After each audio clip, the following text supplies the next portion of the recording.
Welcome to the Tech Egg. Don't get scrambled. Enjoy the video. You start by opening Settings because that's where accessibility features live. Swipe or tap to reach it.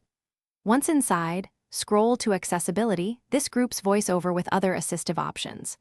You do this first so you avoid toggling random menus. It saves time and prevents accidental changes. Make sure the phone is unlocked and responsive, since VoiceOver changes require touch navigation.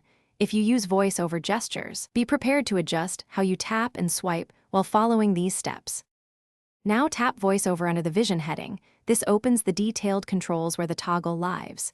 You will see a switch labeled VoiceOver. Tap it once to move focus, then double tap to activate that control. Doing so turns it off. If you prefer hands-free, you can ask Siri. Turn off VoiceOver, and she'll handle it. Useful if touch gestures feel awkward.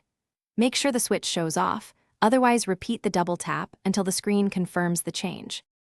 After turning VoiceOver off, confirm by navigating back to Settings and checking the switch. You should be able to tap normally. If the toggle doesn't respond, restart the iPhone. Powering off and on clears temporary glitches. If problems persist, reset accessibility settings, but be aware this removes custom shortcuts and preferences. You'll need to reconfigure them. One key troubleshooting tip. If gestures behave oddly, try connecting headphones or a Bluetooth device and disconnecting, since input devices can interfere. Thanks for watching. Consider subscribing if I helped unscramble your problems.